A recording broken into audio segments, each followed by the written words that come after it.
Sadly, we're not going to be able to see him as a rising star at the TT this year, but we bring him to you in the comfort of your own homes this evening. Dom, obviously, we would have seen him deliver a quite special performance, I reckon, this week. He would have been the talk of the paddock, but also he's got the great podcast, Chasin the Racin, with a good buddy of his, and maybe you might just make a bit of appearance later on. So I'm going to invite the great Dom the Bomb Herbertson. Oh, we're on. Hello. How are you doing, Dom? Lock up your wives and daughters. We're on. Here we go. How we doing, Hailey? How we doing? Thank you. Great. Welcome. Thanks for joining us. No problem at all. I tell you what, I'm intimidated already. Yeah, the professionalism of all this. You've got a bloke over there in Cape Town. You've got another lad who's run off, and it's very professional. And it's I feel pretty secondhand in our studio here. There we are. So, well, you're looking good. You're looking good. Oh, you sweet talking person. Yeah. Well, actually, to all your listeners now, we were discussing how this is a brilliant scam. So while people are tuning in live, you're draining their accounts of all their money. And I applaud you, because bearing in mind, you're a tax dodging heathen from the Isle of Man. I applaud you. I really do. I really do, Hailey. Thank you, Dom. Thank you. You're not denying it. Everyone, welcome. You're just not denying it. It's just like, thank you for my evilness. This is brilliant. Suss us out straight away.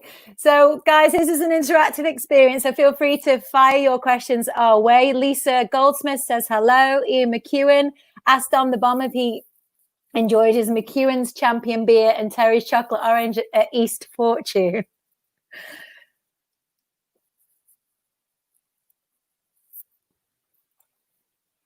Oh, he's frozen. There he is. He's back in the room. I was obviously thinking about that beer for too long there. It's good memories. I tell you what, it's funny. I've actually been working at East Fortune. It's quite weird how when you talk about something, sometimes just memories reappear. So thank you very much, Ian. And no, I remember chucking the chocolate orange at the floor, and it nearly cracked the bloody pavement. So I think you bought a cheap one on us there. But no, thank you very much, and I thoroughly enjoyed it. So. So make sure you continue to fire your questions our way, guys. It is interactive. Emily says, hi, Dominic. Oh, so, hello, Emily.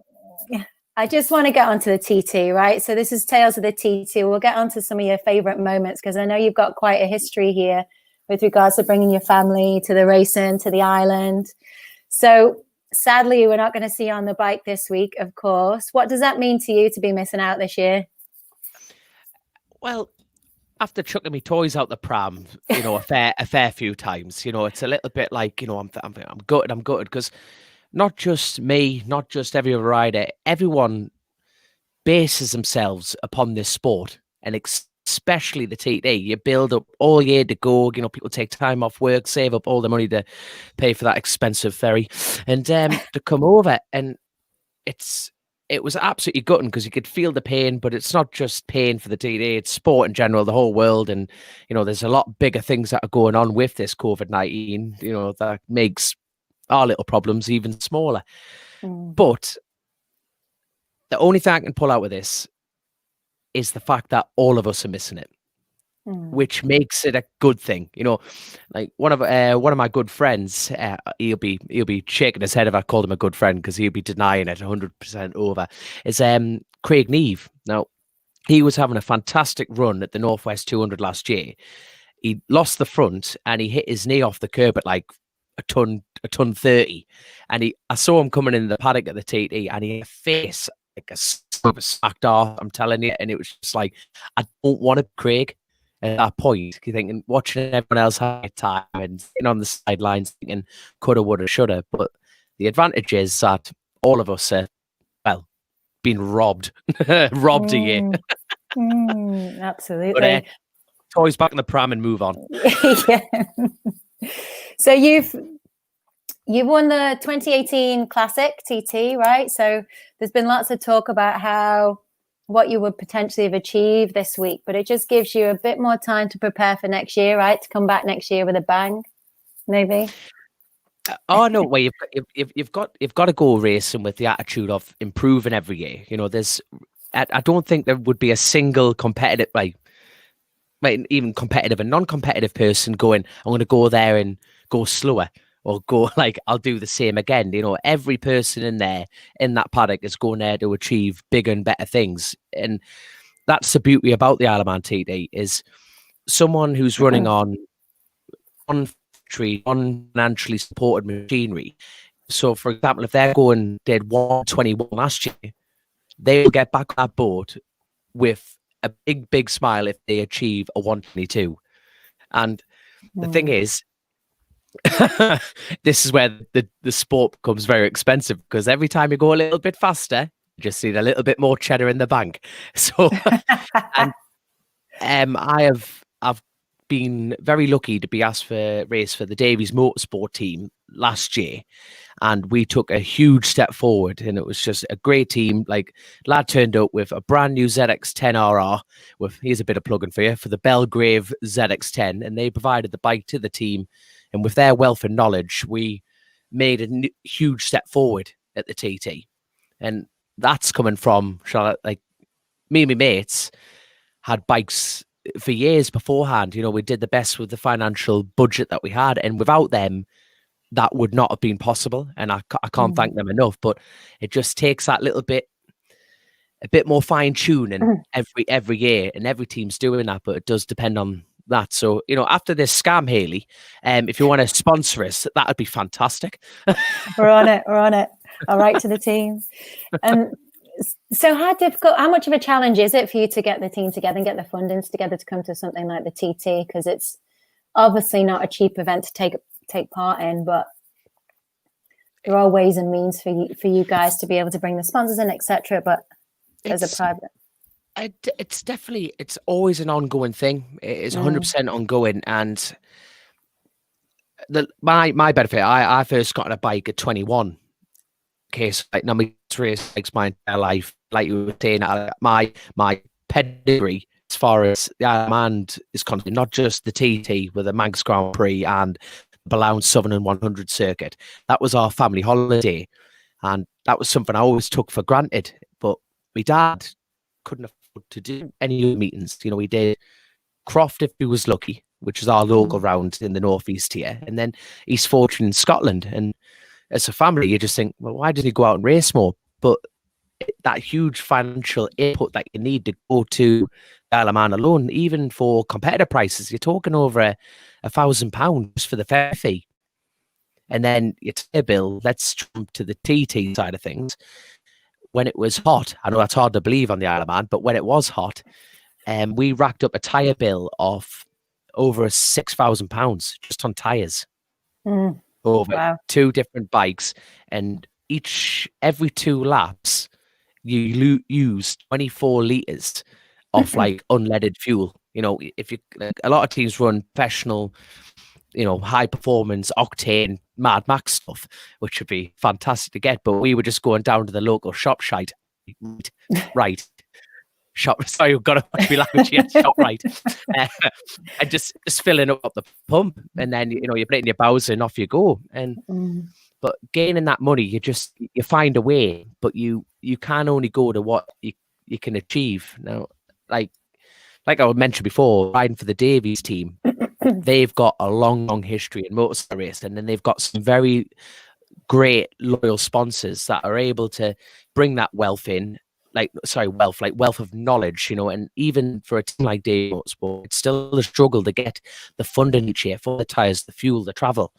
And I think some people take that away. Now, don't get me wrong, not everyone takes that away, but realizing how much people sacrifice, you know, work-wise, because there's people working like 3-4 jobs just to go racing, and some people out there would think that's totally different and totally stupid. And because stupid doesn't mean different and all that. Like, you used to live your life how you want to live it, and me, I love living in trailers and sleeping out the back of my van and spanking me money on tires. That's my choice. But it's for me in a roundabout way. Like, I've gone through that privateer, and I am still a privateer. It's like Lee Johnson. He's a great guest for you. You need to get Lee Johnson on.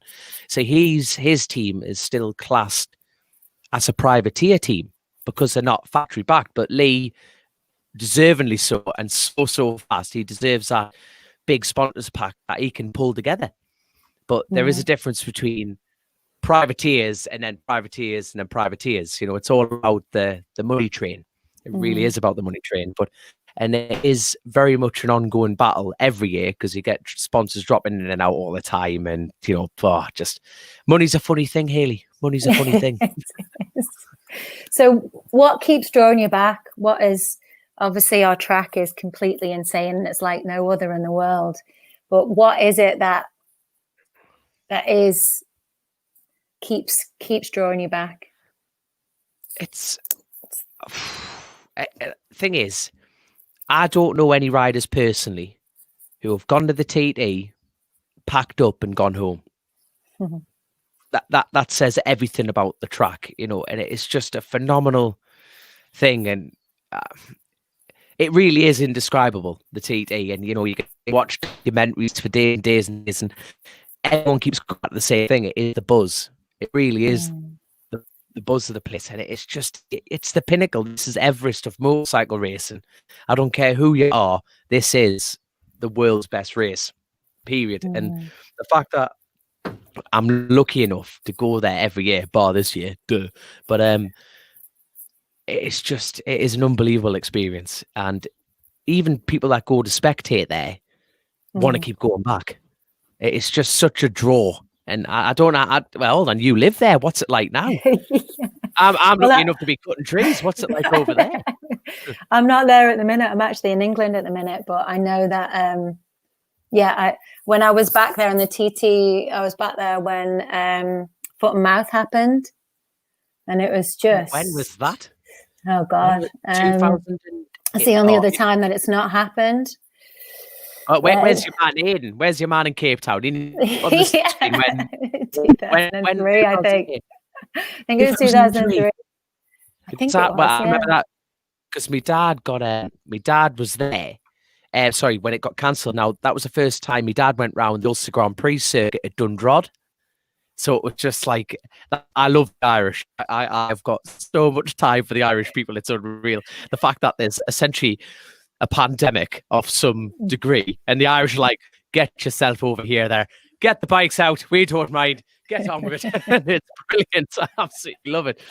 But no, and it's obviously a very different situation with, you know, a very different, pandemic. It's people are losing their lives. So it's it's a bit different, but the cancellation still is impacting just the same.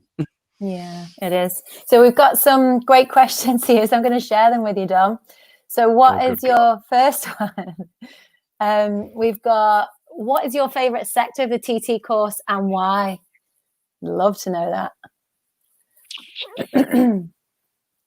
You could go backwards. I think the worst bit is the Nook, you know, just before the start line. Right? You've got 37 miles of pornography on a motorcycle and they just add a hairpin at the bottom. What's that about? You know what I mean? You've done 262. I'm going to get this wrong. I think there's 265 corners, right? And at number 264, they just gone, right, just put a flip flop in it. You think, and it is the most potential crappiest place to crash a motorcycle. You've gone from like gripping on with your bloody teeth at points, and then you just gone, stop. And then you just go firing down Bray Hill. And it's so hard to put it. Like, struggle over the mountain. Struggle over the mountain massively. I think last year in the first Super Sport race, it was a little bit damp, but I was actually the second quickest through Glen Helen on a bike that was considerably slower than everyone else's. So I was actually over the moon with that. So Peter Hickman, you swine. But it was damp, and obviously being a northeast lad, we are used to the moist conditions, shall we say? So what's your favorite section? Do you think? It's got to be Glen Helen. I do. It's cheesy. It's good, but the thing is, you're more concentrated at that point because it's so fresh. You're ready to go. You've done another lap. You reset your brain, but in order to win, you need to think like that all the way around, which I'm slowly learning. But no, it's got to be the Glen Helen section. Without Davo said the same thing the other day. You know, that was his favorite section too. There we are. Yay. So Dom Speaks the Truth by Rebecca Rimmer. Then we've got Stephen Rushton. Hi Dom, it's Steve from the 130 Club. How's all the bike prep going? When you're bored with the Simoto, could you pass it on to me, please, mate? Okay. Yeah, I'll tell you what, them Simoto things are brilliant. Now, like being racing myself, like I say, I got on a bike at 21. I was always struggling to fund racing.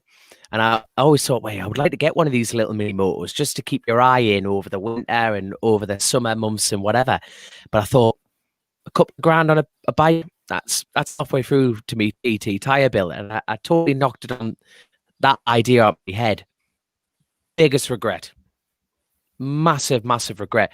Like getting on these pit bikes is a total eye-opener. You push them hard, you're constantly on the bike, keeping your eye in. And like you were saying, you know, like going on to bigger things. I think I was going on to a calmer year approaching the TT this year. Just because I had a lot more track time, not on a big bike per se, but a lot more track time, more comfortable on the bike. And the mini bikes did that. And especially them little thigh motors, you know, the little Chinese things. But I tell you what, they are hellish good quality, mind. I feel like I'm working for them, like commission here. Yeah, go buy one. But no, funny.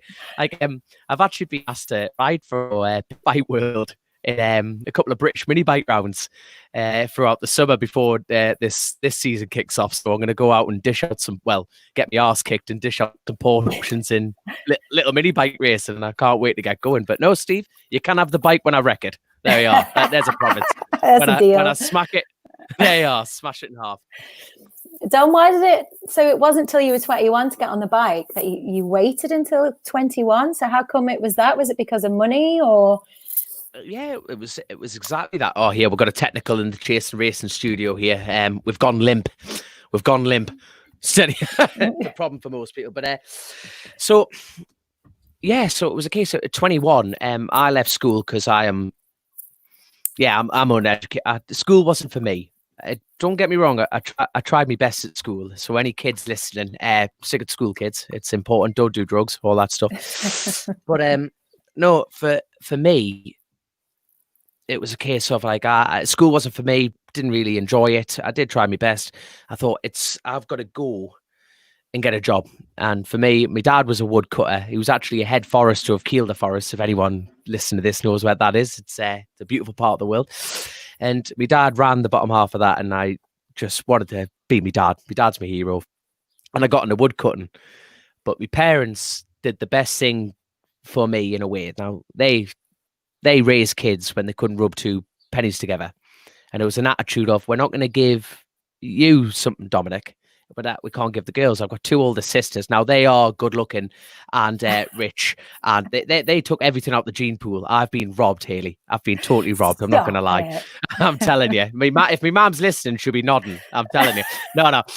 So with it was a case of, they have given me all the support in the world, but it was a case of, I had to pay for it myself, you know, and show my own dedication by going, right, you know, if you want to go racing, son, get a license, buy a bike, and we'll help you when you get it. And it taught me very early on the respect of racing, solely because if I broke it, I had to work harder to fix it, to get back out on the track. And I think a lot of people miss that lesson. Don't get me wrong, I'm very jealous of those people who've had that.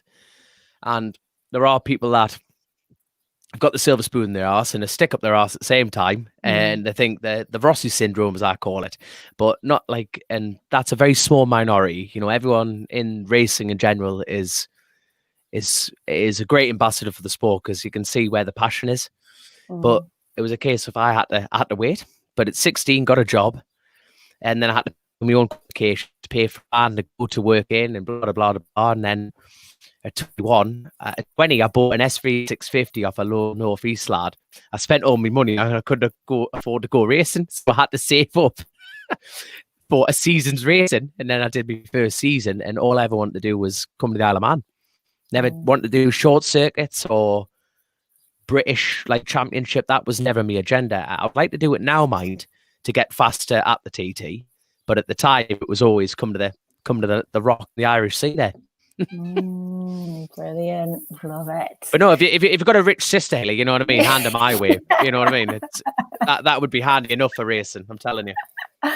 All right, so we've got a couple more questions and then we might bring on another guest, hey? Maybe squeeze someone else in. Fantastic. Rebecca Rimmer. Cox, ladies and gentlemen. Rebecca Rimmer, did anyone manage to get a photo of you with the peacock on the course, Dom? Now, have you heard this story, Hailey? I haven't. Please share. I want to know. Right. Basically, right. Chrissy Rouse, who I do this podcast with, I can't remember what episode it was, but anyway, it was a senior race, and I was tipping in second lap, tipping in the Greba Castle. Now it drops away. It's totally blind on the entry, and you're going in, and I just saw this marshal pop up this yellow flag, and I just went, "Whoa!" What, thinking someone's gone down. And anyway, I kid you not, right? This peacock, it was bigger than me, and it was on the apex of the corner, right? And I have visual nightmares of this thing starting a fight with us, smoking tabs and having a gun at me head. It wanted to kill me. There was no denying this, and it was on the apex of the corner. And anyway, I just got round it. Made the corner. And I'm thinking, bloody hell! And I kept thinking for a couple of miles after that, is someone hit that? I'm actually waiting for the red flag going, is someone hit it? Someone hit it. So anyway, I came back and I'm going, I nearly hit a peacock, and everyone's going, shut up, Dominic, man. You're full of crap as normal. You know what I mean? No one believes you. And Island PT picks there. He's a good friend of mine, and he's been putting edits online of like peacocks in random places. And it's been a bit of a running joke, but now did have a marshal or spectator back up the story, but that's 1 out of a million chance. But as true as I'm sitting here talking to you, Hailey, it happened. It 100% happened, and it we've got to find a picture. There's got to be a picture somewhere. There must be. Well, next time you're back at home, Hailey, you're going to get your flower and that peacock. There you go. I will. I'll do my best. All right. So last question then. Let's do one more, right? What have you done to the real Dom? Looks like him, but his vocabulary appears to be limited. What? No. Obviously, that's obviously that's obviously a podcast fan. There we are. Cheers for that, Den. You know what I mean? I'm trying to turn over a new leaf here, and you're just dragging me back down to my Oh, I can give you plenty of them. But it's no, at the end, I tell you what. We started this podcast. It was Chrissy Rouse's idea, and he caught me dancing on a table at the Norby's. I'm not a stripper, by the way. I was dancing on a table at a party, like absolutely drunk as a skunk. And he just went, "I've got an idea." So Chrissy came up with this podcast idea, and we started it. And Chrissy pretty much, we just went, "Hey, it's a couple of lads having crap about motorcycles." Now, you get off the tee, it's lads cracking the paddock, and everyone's like this, Steph and blind, and it's everyone's having a crack, getting their arms around each other, and that kind of portrayed on the podcast a bit too early on, and it kind of just snowballed. That we raised a lot of money for charity through a swear jar, which is an ongoing thing. But it's very tongue in cheek. It's very northeast banter. It's very, you can't take life too serious, and that's what the podcast is about. We're not governed, but don't worry, I'm not going to swear on your show because I'm not. You don't. Oh no! You don't walk into someone else's house without taking your shoes off. So this is your house. I'm being polite, and it's you've got to. Like I say, my mother will end up watching this, and if I swear, she'll give me a good clip. Because Hailey, I'm telling you now, I treat everyone the same, but my mum and dad. Everyone. I don't back answer my parents. I don't swear at my parents. I don't swear in front of them. Heavens no. And I'm a tart in front of my parents. I'm like, hello, Maria. Hello, Dad. Yeah. It's a respect thing. You know what I mean? But I come out the house and someone's throwing me a double Jack Daniels and Coke. Like, right, let's go. But, so my mother's probably finding out a bit too much of me here. So this is terrible. This is terrible. Worst thing you do is you get a Facebook account. I'm telling you. So I hear we might have another guest to join you. What do you think? Do you want to share the screen? You're happy hogging it. No. Oh no, he likes sliding into the DMs like this sofa here. So it's now I'm bringing some eye candy onto the show for all you lady listeners, ladies and gentlemen. I would like to introduce. I'm going to steal your thunder, Hailey. I'm going to steal your thunder. I'd like to introduce the world's most good-looking maths teacher, Chrissy Rouse. Hello, how are you doing? So I've been following this on the Facebook, and I can see outside on the drive. Yeah, I can see the subtitles coming up at the bottom, and I presume it'll be like a generated thing. But I was just thinking if it was actually someone's job, the poor person sat there trying to decode what Dom's saying, putting into like English words. You're just as bad. How we doing anyway? Great, Chrissy. Thank you so much for coming on and joining the chat. We've got loads of great questions here. I think you got quite a few fans for the two of you that have joined us this evening. Oh, cool. Can I just say a quick happy birthday to Craig Stat? He'll be listening. Yeah, I've just sent him the link, so he should be listening. But I hope he is. And if you are listening, have a good birthday, mate. He's actually known as Sugar Tits, and now I know that's nearly swearing. I do apologise. He's actually known as we did a backflip video a few months ago, and anyway, he shouted Sugar Tits, and now he's Sugar Tits. So happy birthday, Sugar Tits, Sugar Tits. It's not a bad name to be known by. So Chrissy, Chrissy, so it's the Tales of the TT Live. Craig, that's Craig. Yes. Go on, sorry. Chrissy, just sharing our stories of the Tales of TT. Obviously, we can't be there this year. Dom, we were going to be talking about so much in the paddock this year. That was the word on the street, and I knew he was going to be delivering. What are your thoughts on it not happening this year? And it's breaking so many people's hearts. Yeah, it's just a bit of a disaster. The whole, world's come to a stop us, and obviously this is like sort of focusing on the TT, but I guess like everything, all sports. I do BSB, and obviously that's all been postponed. But yeah, obviously TT week's like a real special week for everyone that's involved, and I've said this on our podcast before, but it's funny with Dom. He's a very excitable character anyway, but soon as you mention the words "I love man TT," his whole face lights up, and he can spend all night describing. And you could just see how much it means to him. And we kind of said this at the time when it got cancelled, but most people like sort of judge a year from they'll use like a reference point like the birthday, and they sort of count the years from the birthday or Christmas or New Year or something, where like the whole year goes round TT week for Dom. It's like it's like counting down to TT, and then it's until the next one. So yeah, it's a massive shame, but obviously gives everyone a little bit of time to extra time to prepare, and hopefully we'll get everything sorted and come back next year, and we'll just be back to business. Great. And what are your thoughts about the TT as an actual event? Oh, absolutely love it. I've only actually been over a few times because TT week usually falls on like exam times. So all the way through school, it was always like either GCSEs or AS levels, then A levels, then uni exams. So it's really difficult to get over like in a non-critical part of the year for me. But I've been over twice now.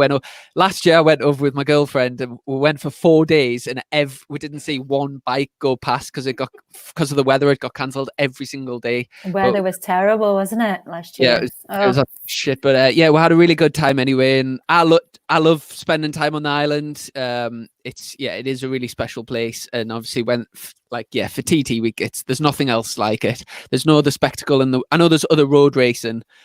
But, the TT is such, there's something special about it. So would you ever think about taking part?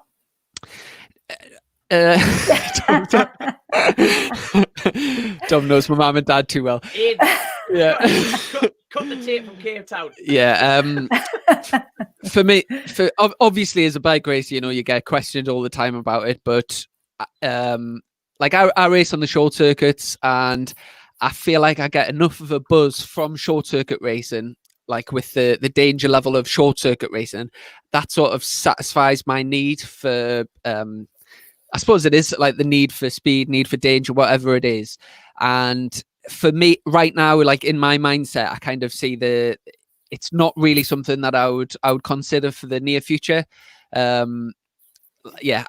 love my racing, and but yeah, it's not something that I think I'll be doing. If Paul Beard turned up and said there's £1 million, I think he'd do a couple of laps. You know what I mean? So, Paul, if you're listening, you know what I mean? Just spread the wealth. Hashtag just saying. Yeah. Now he's thinking about it. If your mother's listening, Chrissy, I'm going to get my arse handed to us here. So I do apologise, Karen, if you are listening. I can obviously, I can totally see as well that once it's a little bit like any sort of drug. Once you get a taste of it, it would become so addictive that it would be that would just be the new normal. And I totally get, like, I know 100% that if I did go over, it would be, you know, the euphoria of, you know, doing those sort of speeds on a closed circuit on a closed road. I know that I would absolutely love it. There would be nothing like it, but I'm happy with what I'm doing for the time being. Good. So I've got a little comment for you, Chrissy. A message from SJ. Chrissy offering a free haircut when we next meet. Love the fuzz. SJ's my physiotherapist, and I've been having I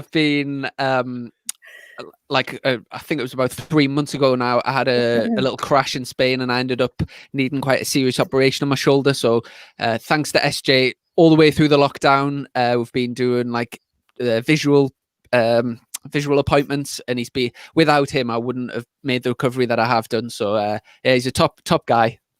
Excellent. But yeah, he's right about the haircut. It is getting a bit long. It's like I can actually get it in a man bun. It's that long at the moment. You ever put a man bun on, I'm going to cut your hair off. I swear me life. Swear me life.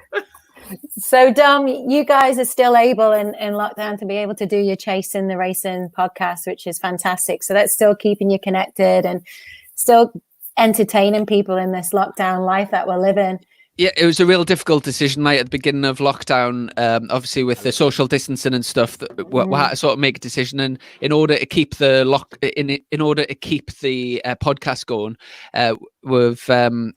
my sister moved out a good number of years ago, so I had a spare bedroom. So we inherited Dom into the family home, and it's the only way we could kind of keep it going without it being, you know, over the internet. But as lockdown sort of it's like, you know, loosening off a little bit, we've managed to do a little bit of traveling, and we've had some great interviews recently. We went down to see Lee Johnston last week, and Michael.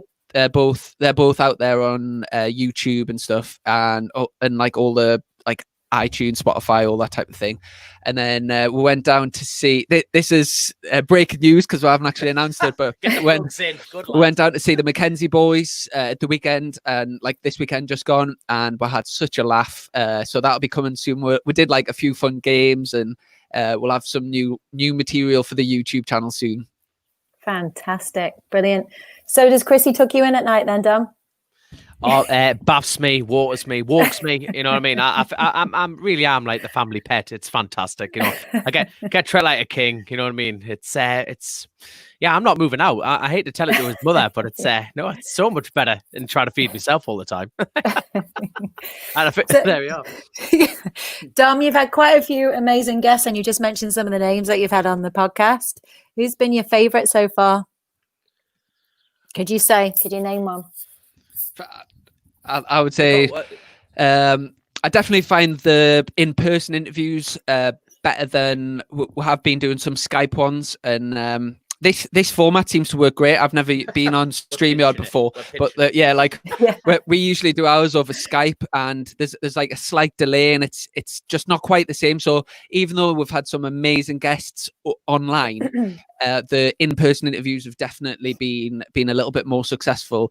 It's really difficult to narrow one particular guest. I think Jamie Whittam, we went down to his airfield, and that was brilliant. That weekend we also went to see John McGuinness at his family home and did an interview there, which was amazing. And also Jack Bernacle, who, it was funny because the other lads always get interviewed as being, you know, riders and stuff, where Jack he's got like a very famous voice, obviously being a commentator, but he never gets questioned himself. So it was nice to sort of go to his house and, you know, put some questions to him. But yeah, we've had, I mean, like Christian Eden, we had Dave O. Johnson. to be fair though, you actually did a better job with your interview with Davo than we did, so we're very jealous on our side of things. I'm telling you, mind you, it looked like the corporate wagon tipped over on him. You know what I mean? Levers lined up, rich energy in the background. I think he's on commission. I think anyway. So there we go. I think just a little bit. But no, I think one of my favourite interviews, obviously, John McGuinness let me have a go on a speedway bike afterwards. That was class. But no, one of my good friends, Slipstream Murphy, now that's a privateer. Now, have you ever seen the film Breaking Bad? The film, the series Breaking Bad. You know the Winnebago when they cook crystal meth? Yeah, that's him. Right, that is 100% him. He actually has a Winnebago in the Northwest 200 paddock, right? And they parked him straight outside the front of the VIP tent. So you've got all these la-di-dahs coming out the VIP tent, and then there's him cooking crystal meth and racing a Jeep for 600. I was over the moon. Side hustle. Sometimes we've had a right laugh speaking to the interviews, but to be honest, some of my favorite moments from doing the podcast have just been when either me and Dom are like traveling about in the van or like staying in like crappy travel lodges and just got like traveling about and just having such a laugh. And there's sometimes like we'll be recording something and we never like tell each other what we're going to say before the podcast, otherwise it's like not natural. So like but like sometimes Dom will come round, he'll go, I've got a great joke for the podcast, but like I'm not going to tell you. So we'll start recording. And there's been a couple of weeks ago there was a joke that can't say that one. Yeah, well, I won't repeat it, but we're getting like 3/4 of the way through it, and then both of us were just like pissing ourselves laughing, like crying with laughter. And it took us like 3 or 4 takes because it kept getting to a certain point, and then Dom's voice was going squeaky because he was trying not to laugh. But I've really enjoyed doing the podcast. We've done it for like just over a year now, and we're on to nearly the 60th episode. But like we've really sort of stepped it up recently with we had a box trailer that I used to use for racing, and it's just been converted by a guy called Andrew Lund that I used to race with. He's got it's called Revolution Leisure camper vans. So he does like he kits out like VW transporters and stuff. But he basically took the empty box trailer and turned it into this like podcast studio. So the last few interviews have been like so much better. It's very like, well, for us it's very professional. And, it's very professional. For us. Great, love it. All right, guys, I just want to share a couple more comments. We've got Den Chandler. So can Chrissy please put a $5 in the swear box for using the phrase "the new normal"? No, hold on. Den, he's going to double that. He's going to put a tenner in, young'un. He's going to put a tenner in for that one. What's wrong with that? What's wrong? Everything's wrong with that. There's no normal in life in general. Never mind the new normal, Chrissy. I'll just say, Den used to be a sponsor of mine years ago. He had a company called Mugs for You, and they used when I was like really young, I think I was only about 16 or something. He used to do T-shirts and stuff for us. So I haven't seen him for years, but yeah, hello. yeah, hello. Dom, we've got a message from JD. How many words can you say in a minute? JD. Yeah, JD. From Lisa. Like you see, that's a typical John Davies trick, that might, isn't it? Delegation is key, isn't it? Now he's my boss. He's the team owner for Davies Motorsport. But Lisa Turner over there, cracking bed and breakfast. She'll be over the moon. I've plugged that one there. But how many words can I say in a minute? Well, enough to upset people. There's a short answer for you. There. Next question. Brilliant. So, boys, have you got any exclusives for us? Who have you got coming up, possibly booked in for your podcast? Anyone that you can? Yeah. Dom's looking at No. Nothing. We're saying nothing. Don't you try and pin that from us, Hailey. There you are. Not a chance. We saw that one coming. But I seen on the last podcast you had OMG hoodie on. Are you part of the team, or is there any sort of like affiliation there? Are you a sellout? Are you just a sellout? I just happened to be with them last year, and they gave me a cap and a hoodie because I was cold. Because we spent a bit of time with the team down at the London show, and obviously they're sponsored by Rich Energy this year. We had the CEO of Rich Energy on the podcast. Was about a month ago. Really interesting guy, and that was a really good interview.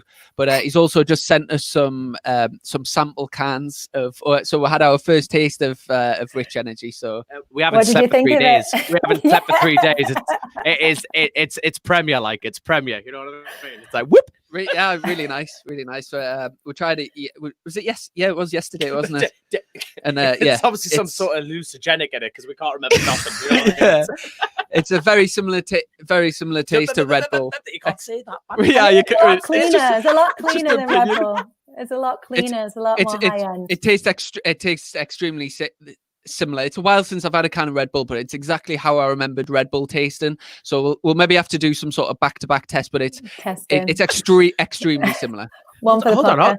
Hold on, didn't you just say you're sponsored by a vodka company or something? Something to do with vodka to begin with. Podium vodka and Rich Energy drink go very well together. Oh my God! Right, well, I tell you what, right, Chrissy, you hand your address and we'll just get some vodka shipped over. Well, he's sponsored by a gin company, right? Yeah. He doesn't even drink. He's a proper athlete. Doesn't drink. Proper athlete. Me. Desperate woodcutter that likes drinking. You know what I mean? It's like I'm the only one not getting drink. Just saying. There you are. He's your man. I tell you one thing I was wanting to ask you is on the obviously I seen you on Instagram when you like sent us the invitations and stuff, and I seen that you've got a something. Is it a website selling something to do with ketosis, like ketones? Ketones, yeah, ketones. Yeah. Well, me and Dom do a like. Well, I was going to say every year, but this year we did like a charity weight loss thing in January. So getting ready for the season, we're both obviously trying to lose weight anyway. And usually I try and get into sort of ketosis during January to strip my weight. And but I've got to say I did my best. And to be fair, I was well impressed with how much weight I lost. But Dom did beat us this year. So maybe I'll have to try a bit. Maybe I'll have to try a bit harder next year. Well, what do you boys do then to keep yourselves fit? So obviously you're not going to be out and about as much as you are right now. So how do you have some kind of strict schedule to keep you in the fitness? Like it's how Tom said, this is that's it's your department now, but that obviously how I keep my lean, beautiful shape is running away from the tax man. You know, that's it. That really keeps me on my toes. Yeah, for me, I like a bit of everything. My main thing is running for pure fitness. I really like running. A lot of the bike racers are massively into cycling. I've got a bike and I get out now and again, but to be honest, I find the roads quite dangerous. It just takes one person like on the mobile, and you know, without naming some famous incidents, it's that sort of risk. I just think running's a bit safer. But yeah, a bit of everything. Swimming. Obviously, I mentioned before that I've damaged my shoulder pre-season, so I've been doing a lot of physio for that. I meet one of my friends. I meet before work in the gym, and we do a bit like basic circuit training. So yeah, just bits and pieces. The main thing for me is my weight. I put weight on quite easily, and I used to be a footballer, so I've got big, strong, muscly legs, so I carry quite a bit of weight. So there's more fat on a butcher's pencil, right? Shut up, man! I put a bit of weight on. Have a word with yourself. But yeah, I do. I try and try and get my weight down, and then I guess for me, I've got to be really fit over like sort of 25-30 minutes. So you know, you can do various things in the gym and like row and swimming, all that type of stuff, but nothing specific really. How did you find that you came back? How well did you come back after your injury? Because it was obviously. I haven't been back out on a bike yet, so I'll tell you after I've been out. But in the I feel for the injury that I had, I'm doing very well at this stage, and I'm confident that I'll be out on a bike very soon. Good, nice. I've got my motocross bike there, which Kawasaki. Put a plug in. Yeah, put a plug in. So. But I've had my motocross bike sat there, and it's, you know, for the last few months, obviously with my shoulder, it's been sat there. It's getting about as much use as Anne Frank's drum kit at the moment. So, but I'm hoping to get out on that sometime soon. Brilliant, thank you. I'm just going to share some of the comments, boys. So we've got Mel Gantley tuning in from Canada, a bit late to the party, but happy to be here, saying hello. Hey, how are you? And Lee Dodson says, I wonder if Dom knows what he's going to say before he opens his mouth. You're a legend. No, honestly, honestly, it's I'm just a few cells short. You see, I can't even think of anything. See, if I try to be intelligent, it just goes to pot. So there's your answer. There we are. Brilliant. Guys, I've loved having you on. Absolutely love it. So what's next for you, Dom? Obviously. The good thing is the news out today, Scarborough is looking like to be running, which is fantastic. Macau Grand Prix is definitely on the card. And yeah, BSB hopefully would like to try and get some wildcard entries there with the team. There's talk about that, but like I said previous to this, it's all about the cheddar. And yeah, can't wait to get going. And the Counting team are looking forward to going alongside with Davies Motorsport. And yeah, just happy to be out the house here. Happy to get out the house. That's what my future holds. There we are. And Chrissy, what's next for you? Well, I'm pretty sure BSB are making an announcement Wednesday morning, I think. So hopefully we'll get like the sort of word on the street is that we're going to be having like a 6-round championship starting in, I think it's like the 6th, 7th, and 8th, or 7th, 8th, 9th of August, beginning of August anyway. So hopefully, if that goes ahead, we'll be getting out testing in July, and yeah, get myself ready for whatever's in store. Like I say, hopefully, if the 6 rounds does go ahead, that it's it's not a full championship, but it's still a good range of tracks, and it'll be just nice to get on a bike. I'm really missing that sort of the speed and the danger. You don't get anything like those emotions in ordinary life. My dad got a little Audi TT and I took it to work today, and because I usually drive a Renault Traffic, a Fiat 500 with eyelashes. That's what he normally drives. A Renault Traffic, and it's the slowest with thing his in the feet world. out the bottom. That's it. So even just to get out and just get above 60 mile an hour was an absolute treat today. Oh my God. So I've got a couple of questions here for you boys just before we close off. Any track worldwide you'd like to ride, and any riders past or present you'd like to have as a teammate? That is a great question. Thanks, Kieran McDonald.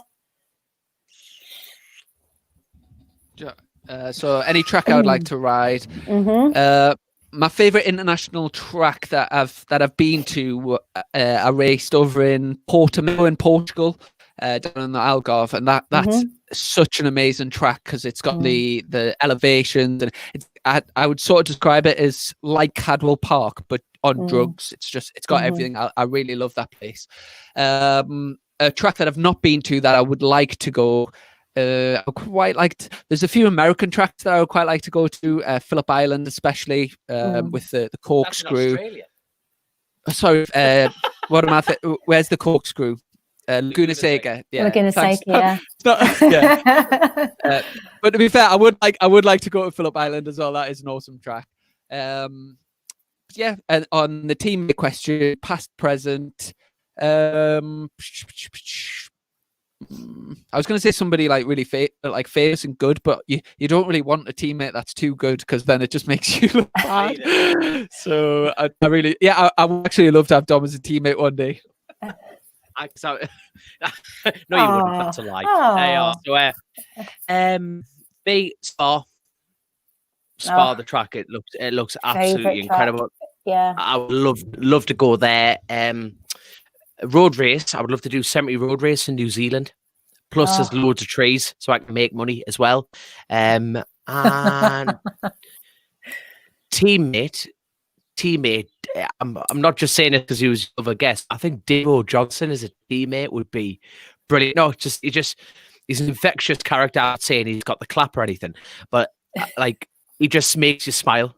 He makes you smile, and you just think, that's a teammate. Instead of having that hostile environment of going, oh god, what's he thinking? What's he doing? I think Davo is just off the cuff, just like, yeah, Rich, what's going on? So chilled, isn't he? As well, it's just makes you feel so chilled. I think, don't get me wrong, I think if you backed up Davo in a corner, I think he could dish out some discipline. Like, he's got that glint in his eye. But I just think, No, I definitely yeah, not you, Chrissy. I know, definitely not you. So it'd have to be Dave O'Johnson for that one. So there we go. Wicked, very good. And the next question from Lisa Goldsmith: when's the next podcast on? Now. We'll put one.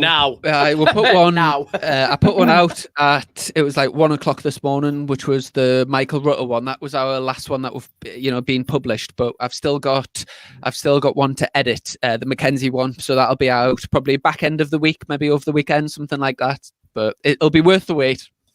Okay, great, wicked. All right, and I'm going to fire a question at you. Go for it. If you had a song that you want to listen to gear yourself up before you went out racing, what would it be? Tina Turner, Goldeneye, James Bond. There you are. No, I'm joking. I don't know. I like a bit. I'm into a bit of Jerry Cinnamon at the moment. I'll probably go Disco and Jerry Cinnamon. I think that's if you watch the live version of that, I think that gets the juices flowing. I tell you what, I'll be listening to that one. What they need to do is take a page out the Ulster. I keep drumming on about, but the Ulster Grand Prix, right? They play that DJ, Sandstorm track. It's like a DJ track, and everyone's sitting on the line, right? There isn't a single person on that grid going, come on, you know what I mean? Imagine. I think they should do that at the TT. You know what I mean? Just play something out and off you go. No, it's a hell of a good question. They've started doing that at BSB with Keith Flint. After Keith Flint took his own life as a sort of tribute before every BSB race, they play Firestarter, and it's obviously it's a mega song anyway, but it's a real nice touch to remember somebody that put so much into the sport and like a real like gem of a bloke. You'd always see him popping up around the TT, wouldn't you? He was always around the paddock. Yeah. Shame. Who would win in a bar fight? Scott Walker. Just a quick one for Neil Martin. Love you, Neil. Love you, Neil. Neil's the crew chief for Cowton Racing. Obviously him and Fran, James Cowton's father, build a terrific team, and more importantly, he's got me back now because he's just picking on fat Chrissy. So I'm over the moon. Love you, Neil. There you are. All right. Mike Aitken is saying, hey, Mike, which races would you want with you on a night out? Characters. Loads to mention. To be fair, quite a few that we've had on the podcast. I used to work with Steve Brogan, and Steve's a great bloke.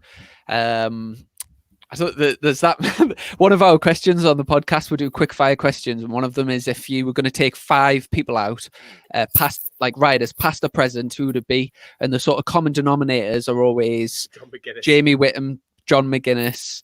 Everyone says.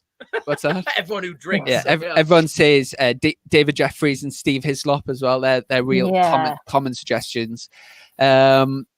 It's a difficult one. Oh no, there's only one man, person. He's a man called Andy Brown. He's a family friend, right? And he is just unkillable with drink. I mean, he's like a hay bale with feet. You gotta love the man, and he's just unstoppable.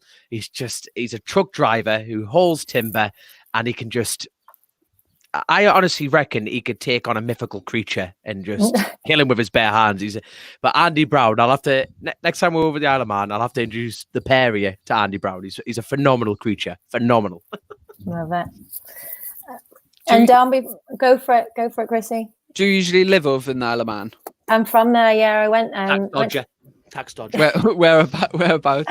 I grew up in Onken, and I went to St. Ninian's High School on the track. Ah, cool. It's. I'm just trying to think of people I know that live over there. See, I don't know. Oh no, one of my best friends lived over the road from you, Kyle Watson, covered in tattoos, paramedic. You know what I mean? Yeah, totally unhinged. Yeah, I actually woke up under a trampoline naked, not with him. It was his trampoline in his garden. I was at good times. Good times. Do you know James Culverhouse? Yes, I do know him. Yeah. Yeah, I know James. Yeah. Nice. God, yeah. Do you know about Tasha? Us, Mank Seeds? Do you know Tasha Clark? No. No, I don't. Oh, I don't. that's good. That's good. There you are. Don, before we say our goodbyes to everyone, I ask you on your fondest memory of the TT. So you've been going there for so many years with the family, with your dad, with your mum, with the sisters. Also now you've been racing. So what would be your top memory over the years of the TT? Oh God.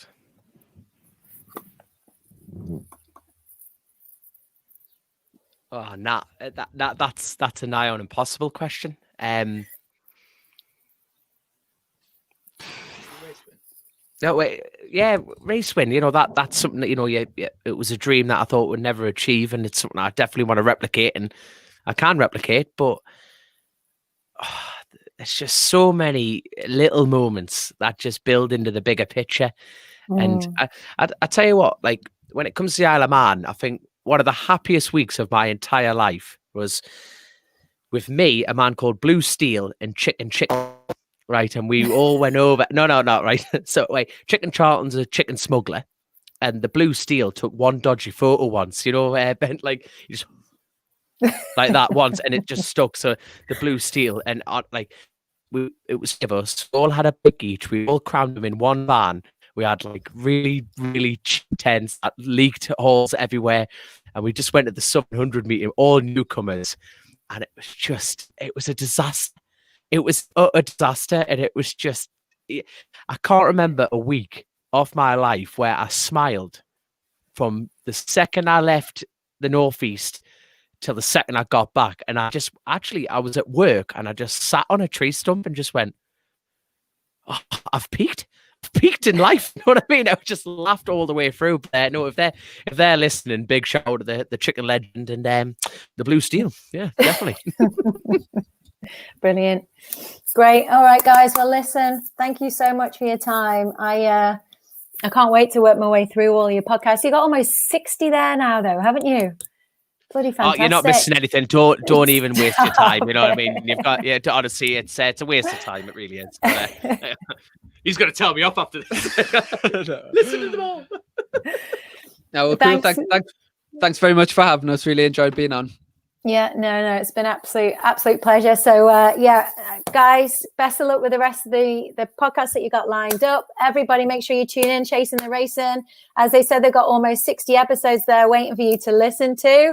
I encourage you to get every single one of them on board. Boys, you've been highly entertaining, an absolute pleasure. Thank you so much. I look forward to seeing you back on a bike very, very soon.